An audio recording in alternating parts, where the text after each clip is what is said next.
Indonesia itu termasuk yang terlambat punya undang-undang arsitek. Itu arsitek adalah pemilik STLA. Satu arsitek melayani 80.000 orang. Tujuannya sebetulnya untuk melindungi arsitek lokal. Dewan Arsitek Indonesia sudah ditunjuk sebagai PRA. Arsitek asing yang datang ke Indonesia dengan investor.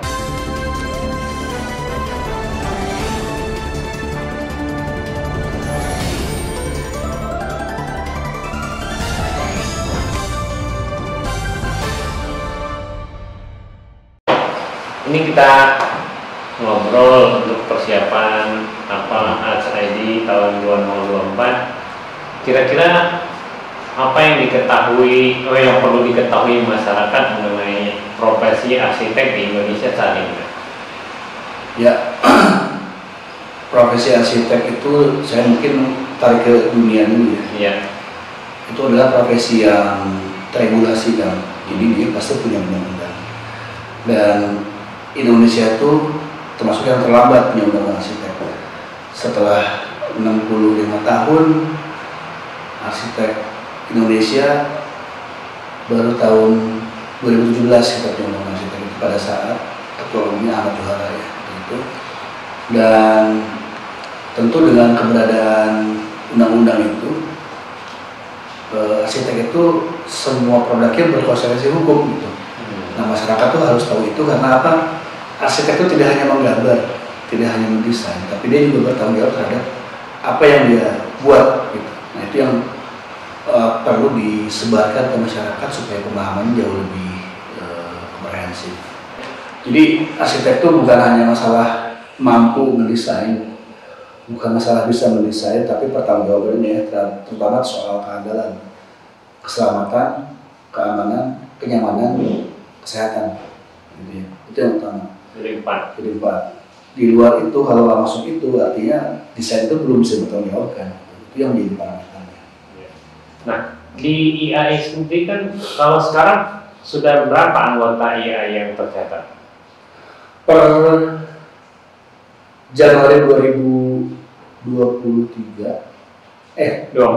per Januari 2024 itu anggota kita ada 20.000 di seluruh Indonesia. 26.000 di seluruh Indonesia. Tapi sebarannya 54% di Pulau Jawa. Jadi belum rata gitu. Apa yang menjadi kendala arsitek berebut di Jawa dan sedangkan di provinsi lain agak kurang? Pertama mungkin dulu kan Jawa sentris ya, pembangunan banyak fokus di Jawa. Tapi belakangan kan banyak daerah mulai ada infrastruktur yang bagus ya. Ada tol Trans Sumatera gitu ya. Terus beberapa infrastruktur juga di NTT, di NTB, di Sulawesi gitu udah mulai dibangun besar-besaran. Efeknya itu pasti akan ke sana gitu. Nah, sekarang kan tinggal bagaimana kita bisa mendistribusikan arsitek-arsitek ini bukan merata sesuai dengan porsi tempat masing-masing. Sebetulnya masalah utama itu begini, karena by the law itu arsitek adalah pemilik STLA gitu. Jadi per hari ini yang punya STLA itu baru 4.400-an. STLA apa Pak? Surat tanda registrasi arsitek yang mengeluarkan DAI. Ya, jadi di Undang-Undang Arsitek itu sebutkan bahwa surat tanda registrasi arsitek diterbitkan oleh Dewan. Dewan itu adalah Dewan Arsitek Indonesia dan asosiasi profesi itu adalah Ikatan Arsitek Indonesia. Nah, STLA itu kan baru 4.400, jadi by the law sebetulnya arsitek di Indonesia itu baru 4.400. Kalau kita bicara di dunia, biasanya kan tergantung dari negaranya ya. Kayak di Cina itu rasio arsitek, satu arsitek itu melayani 400 orang. Di Indonesia? Satu arsitek melayani 80.000 orang. Dengan SRA tadi? Dengan SRA tadi, tapi sebetulnya idealnya itu 1/15.000. 1/15.000 untuk arsitek ya. Jadi memang kita masih jauh tangan dari api. Tugas kita juga untuk mendorong sesegera mungkin teman-teman yang belum ber-STLA ini juga punya STLA. Nah, masalahnya pendidikan arsitektur Indonesia itu belum sama dengan yang diminta oleh IAI ya, Organisasi Arsitek Dunia. Nah, itu apa singkatannya Pak? Kalau bahasa singkatannya itu Union de Internationale d'Architectes. Jadi bahasa Prancis. Jadi organisasi arsitek dunia. Gitu.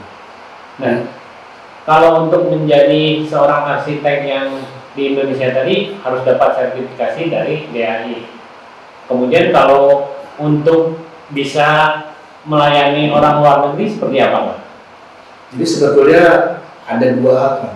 Pertama itu kalau UIA bilang bahwa being an architect itu must to be registered and licensed.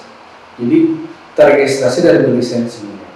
Di beberapa negara itu memang dipisahkan registrasi sendiri, lisensi sendiri. Di Indonesia juga sama.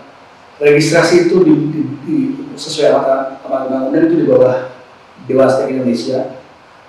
Untuk lisensi itu di bawah pemerintah provinsi. Sebentar. Registrasinya di DAI, ya. Sertifikasinya di lisensinya di pemerintah provinsi. Artinya seorang arsitek meregistrasi diri di DAI, kemudian meminta lisensinya ke provinsi. Iya, kenapa begitu? Karena yang punya kewenangan terhadap otoritas kawasan tertentu kan provinsi. Iya. Nah, tujuannya sebetulnya untuk melindungi arsitek lokal. Jadi kalau misalnya dari saya di Bandung, di Provinsi Jawa Barat mau ke Banten, ya saya harus bikin lisensi di Banten, atau saya kerjasama dengan arsitek Banten. Oh, biar arsitek di situ juga hidup kan? Betul, jadi ada sejawatan di situ. Iya. Lebih seperti itu. Kemudian, nah sekarang kita ngobrol soal arsitek asing.